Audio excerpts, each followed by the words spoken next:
ఒక రాజు, ఆయనొక పండితుడు, ఆయన చొరవతో వచ్చిన ఒక పుస్తకం. ఆ పుస్తకం ఏకంగా ప్రపంచాన్నే మార్చేసింది. అసలిదెలా జరిగిందో, ఒక చారిత్రక సమయంలో పుట్టిన ఈ పుస్తకం ప్రపంచాన్ని ఎలా మలచిందో ఈరోజు తెలుసుకుందాం.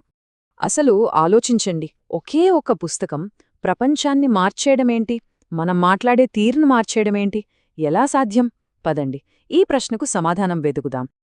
సరే, ఈ కథను అర్థం చేసుకోవాలంటే మనం కొంచెం టైం ట్రావెల్ చెయ్యాలి.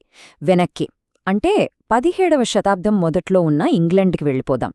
ఆ సమయంలో పరిస్థితి ఎలా ఉండేదంటే, రాజ్యం విచ్ఛిన్నమై ఉంది. రకరకాల బైబుల్ అనువాదాలతో గందరగోళం నెలకొని ఉంది. అది 1603వ సంవత్సరం. ఇంగ్లండ్ని ఏకంగా 44 సంవత్సరాలు పాలించిన క్వీన్ ఎలిజబెత్ I చనిపోయారు. దాంతో ఒక శకం ముగిసిపోయింది. రాజ్యం మొత్తం మీద ఒక రకమైన అనిశ్చితి, ఆందోళన. ఇప్పుడు ఏమవుతోందోనని, ఒక పెద్ద మార్పు రాబోతోందన్న భావన అందరిలోనూ ఉంది. ఇలాంటి సమయంలో సింహాసనమెక్కిన కొత్త రాజు కింగ్ జేమ్స్ I. ఆయనకి వారసత్వంగా వచ్చింది కేవలం రాజ్యం మాత్రమే కాదు, మతపరంగా పూర్తిగా చీలిపోయిన ఒక సమాజం కూడా. అసలు సమస్యేంటంటే, అప్పటికే మార్కెట్లో సుమారు 50కి పైగా రకరకాల బైబుల్ వర్షన్స్ ఉండేవి. Great Bible, Geneva Bible, bishops Bible లాంటివి. ఒకదాంతో ఒకటి పోటీపడుతూ జనాల్ని ఇంకా కన్ఫ్యూజ్ చేస్తున్నాయన్నమాట. ఈ పరిస్థితి చూసి కింగ్ జేమ్స్కి భరించలేనంత కోపం, అసంతృప్తి వచ్చాయి. ఆయనేమన్నారో తెలుసా? ఈ అనువాదాలన్నీ దేవుని వాక్యానికి దయనీయమైన సాకులు అని అన్నారు. అంటే మొత్తం తప్పుల తడకగా ఉండి చదవడానిక్కూడా వీల్లేకుండా ఉన్నాయని ఆయన ఫీలింగ్. సో ఈ అసంతృప్తే ఒక పెద్ద మార్పుకు కారణమైంది. సరే, సమస్య అయితే ఉంది. మరి పరిష్కారం? అక్కడినుంచే కథ మలుపు తిరిగింది. ఒక కొత్త, అందరికీ ఆమోదయోగ్యమైన అనువాదం కావాలన్న ఆలోచన మొదలైంది. ఇది జరిగింది 1604లో హాంప్టన్ కోర్ట్ కాన్ఫరెన్స్లో. అక్కడ ఒక కొత్త అనువాదం కావాలని ప్రతిపాదన రాగానే కింగ్ జేమ్స్ స్పందన అద్భుతం. ఆయన ఏమాత్రం ఆలస్యం చేయలేదు. వెంటనే చాలా ఉత్సాహంగా, ఖచ్చితమైన నిర్ణయంతో ఓకే చెప్పేశారు. ఆ క్షణమే ఈ గొప్ప ప్రాజెక్ట్కు పునాది పడింది. అయితే ఇక్కడ మనం విలియం టిండేల్ గురించి ఖచ్చితంగా మాట్లాడుకోవాలి.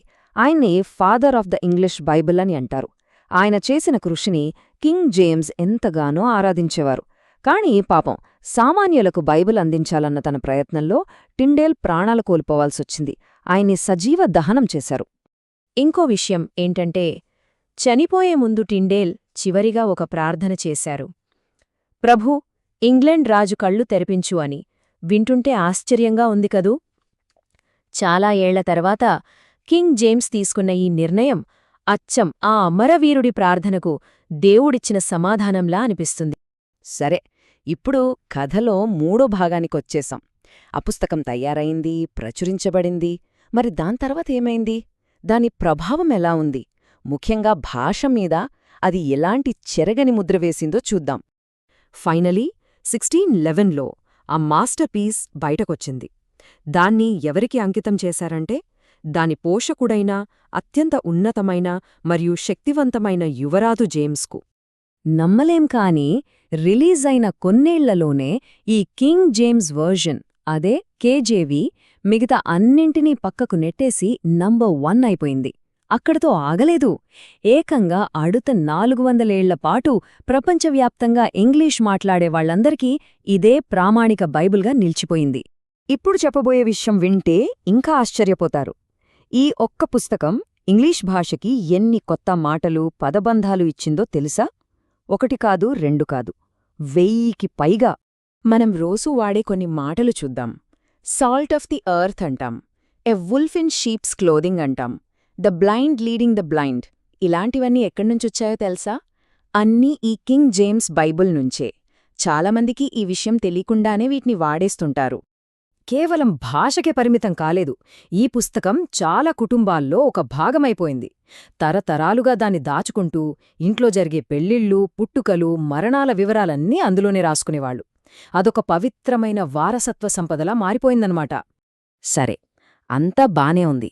కాని అసలు ప్రశ్నేంటంటే, 400 ఏళ్లు గడిచినా ఈ పుస్తకం తన ప్రాభావాన్ని ఎలా నిలబెట్టుకోగలిగింది? ఏంటి దాని వెనుకున్న రహస్యం? అంటే చూడండి, దాన్ని రాసిన కాలానికి మన కాలానికి అసలు సంబంధమే లేదు. ఆ సంస్కృతి వేరు, మన సంస్కృతి వేరు. అయినా సరే ఇప్పటికీ దానికున్న ఆకర్షణ తగ్గలేదు. దీన్ని ఎలా అర్థం చేసుకోవాలి? దీనికంతటికీ సమాధానం ఒకే ఒక్క మాట, అదే వైభవం. ఇంగ్లీష్లో చెప్పాలంటే మ్యాజెస్టీ. కింగ్ జేమ్స్ బైబిల్ యొక్క ప్రత్యేకతే అది. ఆ పుస్తకంలో వర్ణించిన దేవుడి స్థాయికి, గొప్పతనానికి సరిగ్గా సరిపోయే భాష. ఆ గంభీరత, ఆ వైభవమే ఇన్ని వందలేళ్ల తర్వాత కూడా దాన్ని సజీవంగా నిలబెట్టింది.